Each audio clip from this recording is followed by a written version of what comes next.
Bogura City Ideal মাদ্রাসা, মেধা মননে এক ধাপ এগিয়ে।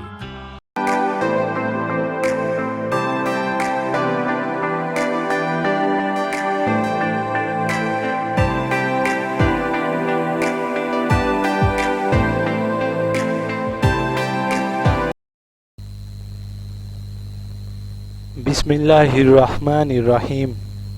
আসসালামু আলাইকুম ওয়া রাহমাতুল্লাহি ওয়া বারাকাতুহু। তোমরা সবাই কেমন আছো? আশা করি সবাই ভালো আছো। আমি তোমাদের আবার আসলাম তোমাদের মাঝে ক্লাস নিতে। আমি Mohammad Hitler Ali, Bogura City Ideal Madrasa সহকারী শিক্ষক রসায়ন। আমি তোমাদের আগের ক্লাসে একটা ক্লাস নিয়েছিলাম, সেখানে টপিক ছিল আজকে বাংলা। আমি আজকে আবার তোমাদের বাংলার লেকচার 2-তে আসি।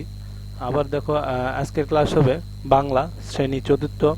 আজকের ক্লাস হবে বাংলা শ্রেণী চতুর্থ, টপিক বাংলাদেশের প্রকৃতি।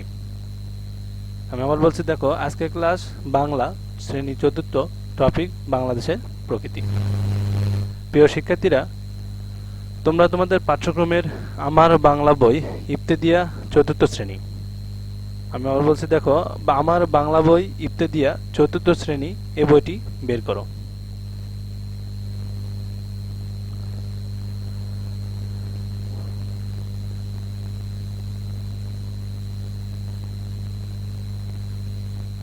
আশা করি সবাই বইটি বের করছো। দেখো এখন আমরা সরাসরি পড়ায় যাব।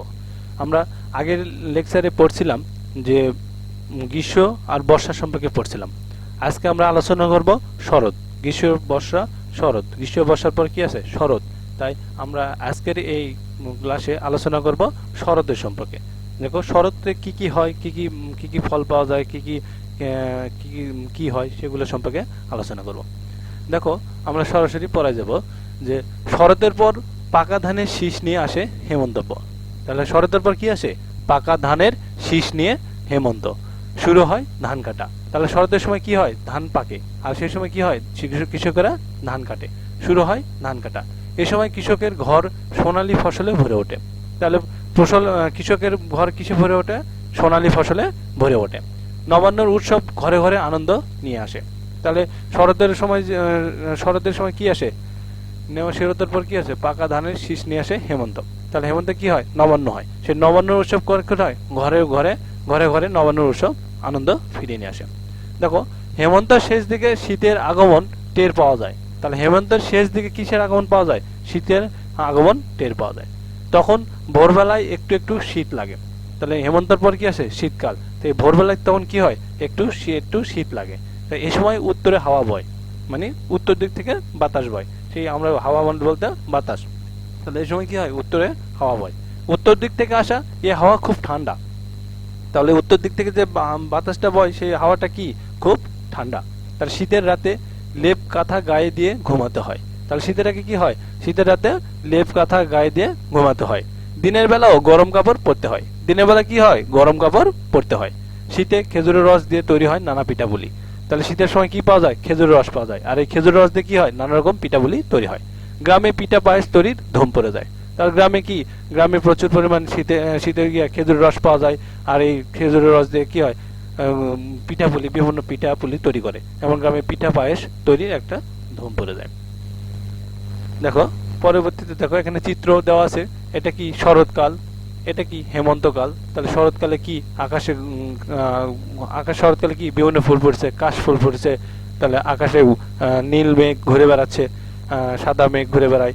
হেমন্তকাল, দেখো হেমন্তকাল, এই পাশের চিত্র দেখো হেমন্তকাল কি? ধান পাকছে। কৃষকেরা কি করতেছে?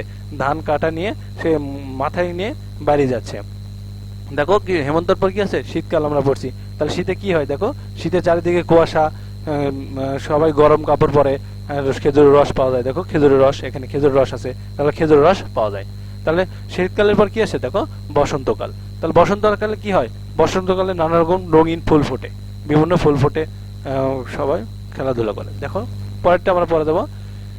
যেই শেষ হলো এ ঋতু অমনি শুরু হয় বসন্তকাল। তাহলে শীতের পর কি আসে? বসন্তকাল। তাহলে শীত যাওয়ার পর কি আসবে? বসন্তকাল। এখন কি চলতেছে? এখন আমাদের চলছে শীতকাল। আর কিছুদিন পরে আসবে কি? বসন্তকাল। দেখো তেমনই এ পড়াতেও রয়েছে। দেখো যেই শেষ হলো এ ঋতু অমনি শুরু হয় বসন্তকাল।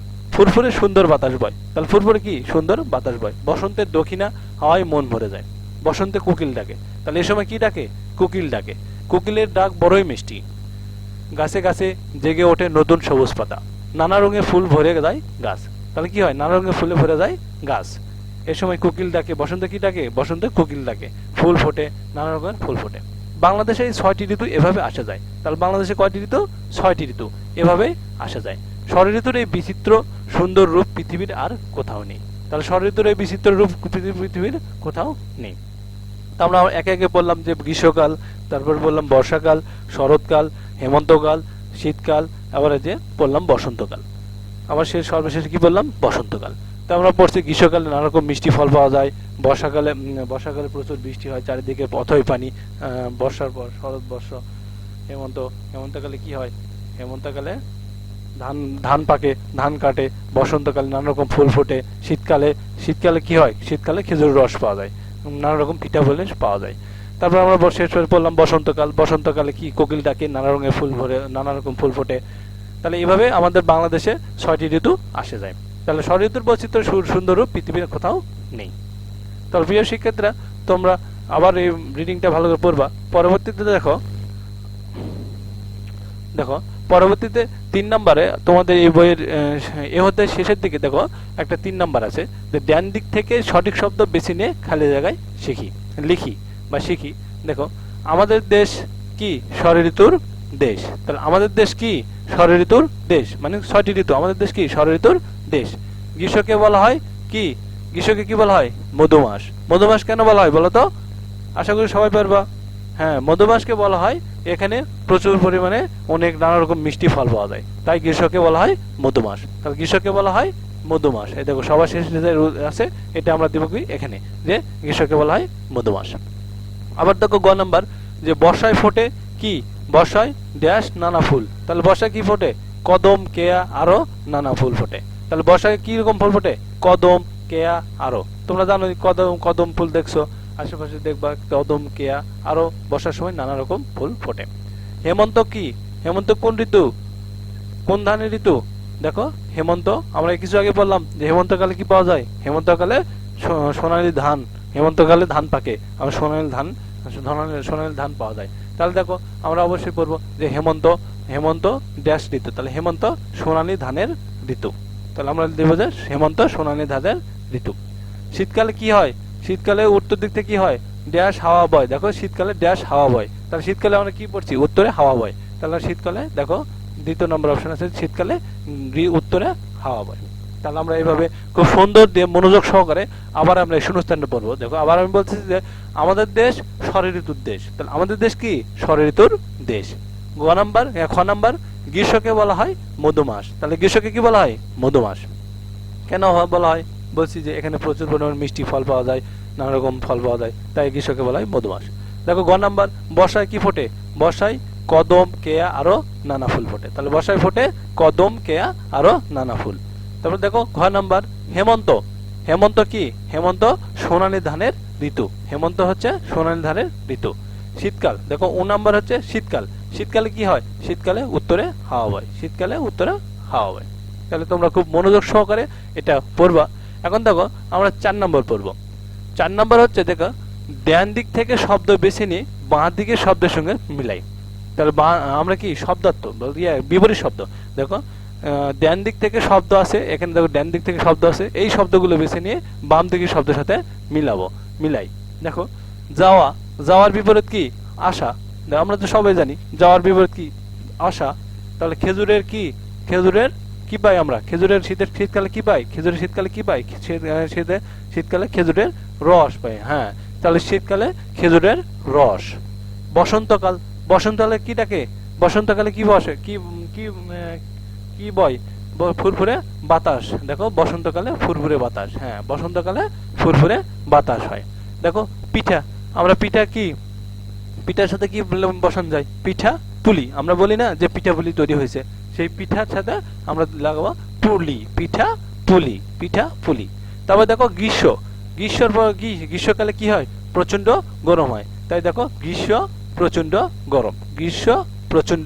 গরম। দেখো আমি 4 নম্বরটা আবার বলতেছি, মনোযোগ সহকারে শোনো। তাহলে বুঝতে পারবো, সুন্দরভাবে বুঝতে পারবো যে যাওয়া, যাওয়ার বিপরীত শব্দ কি? আসা। তাহলে যাওয়ার বিপরীত শব্দ কি? আসা। তাহলে খেজুরের কি পাওয়া যায়? খেজুরের কি পাওয়া যায়? খেজুরের রস। তাহলে আমরা খেজুর শীতকালে কি পাই? খেজুরের রস।